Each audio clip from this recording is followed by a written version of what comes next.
As a job seeker, you can be doing everything you were told to do in your job search and still not be getting hired. You fixed your resume, you cleaned up your LinkedIn profile, you're applying, reaching out, following up, and trying to stay visible. Well, maybe some of it's working and you're getting more profile views, a few more replies, or even making it further in the interview process. But then you begin to plateau. The most frustrating part is that you cannot really see why. Is it your resume? Is it your LinkedIn profile, your outreach, the roles you're targeting, your interview answers, market? Or is it really you? Well, that's exactly where so many experienced professionals get stuck. And in fact, the people who are stuck are often working harder than the people who break through. They are simply working harder on the wrong things or in the wrong order. And guessing in a job search, I promise you, can cost you months. Today, I want to walk you through 5 reasons you can be doing everything right and still not be getting hired. So let me tell you about my client, Nancy. When Nancy came to me and we started working together, she had just been laid off. She was blindsided, very stressed, and worried about paying her mortgage. Naturally, she did what almost everybody else does when they suddenly need a job. They apply. And in fact, she had submitted more than 200 applications. What did she get back? Well, almost nothing. A few automated rejections, but mostly silence. And silence does something to you.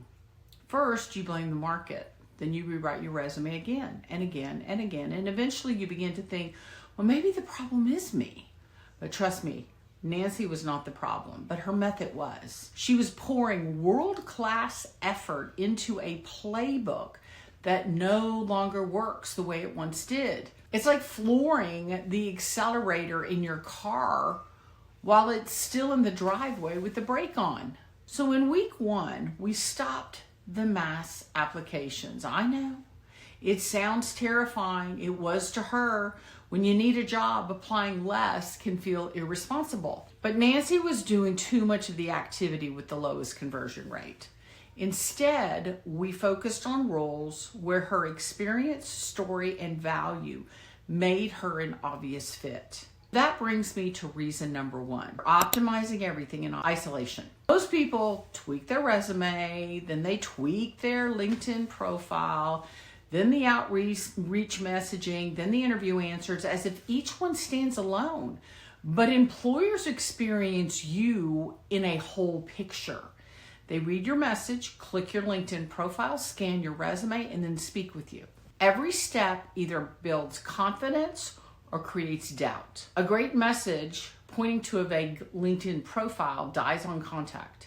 A strong resume paired with an outdated profile creates confusion, and confusion will kill momentum.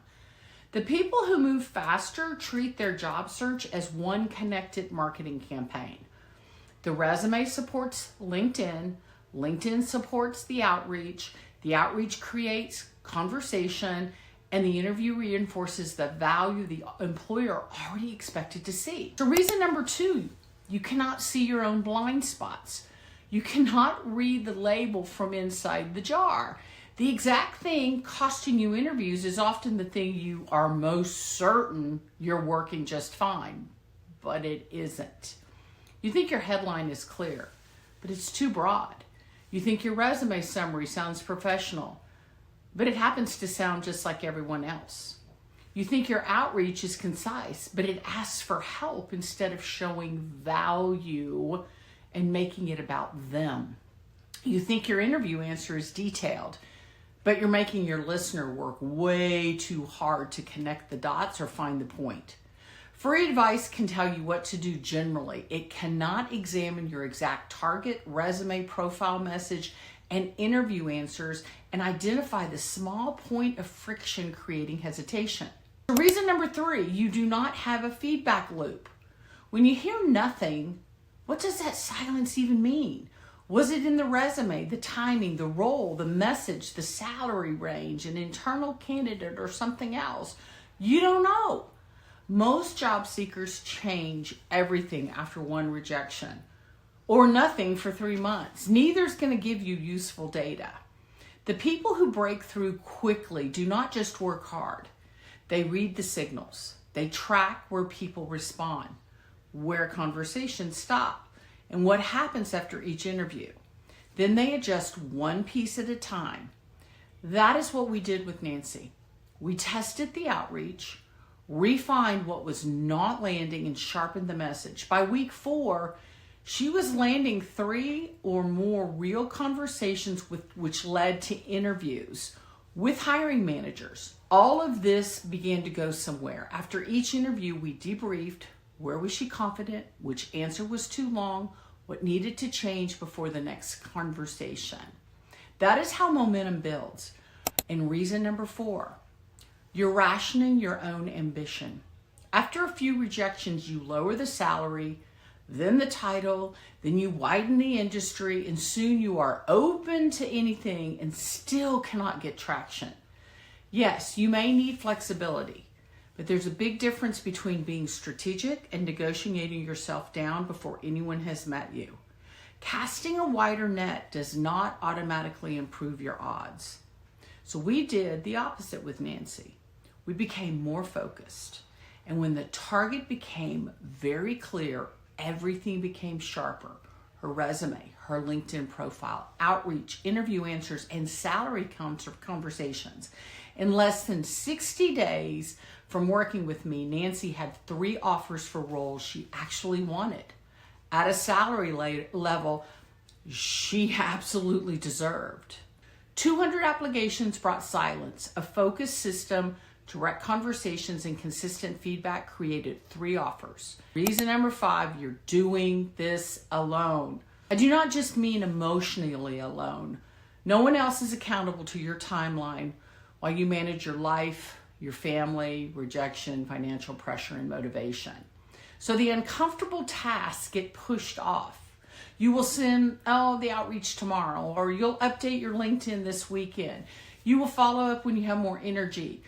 And at 10 o'clock at night, you return to the easiest thing you know, submitting 2 or more applications. Most experienced job seekers do not need more information. They need implementation, accountability, a second pair of eyes, and help adjusting the right things. You can do this alone, but it often is going to take months. You're going to spend fixing all of the wrong things first. The professionals in my VIP one-on-one deferred payment program, they're not getting any kind of secret information. They're getting a consistent feedback loop. Someone who can say, this is the issue. Change this. Stop applying for that. Send this instead. Oh, that answer is way too long. This role makes sense. That is what changes the timeline. So if your job search has plateaued, the answer may not be to do more. It may be to identify what is actually keeping you stuck. Your effort is probably not the issue. You've already proven you're willing to work.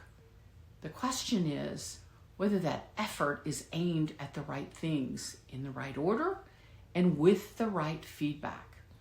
That is what my VIP one-on-one coaching is built to do. Help you get clear, get visible, get in front of the right people, and get hired faster without months of guessing. If you've been laid off and you're exhausted by the silence or tired of wondering what to fix next, just book a call with me. We will look at what you have tried, where the gap may be, whether working together is even a right fit. And remember this, being stuck does not mean you are not good enough. It usually means the system and the method you are using is no longer good enough for the level you are trying to reach. Fix the system and the results can change very quickly. I'll see you on the call. Bye.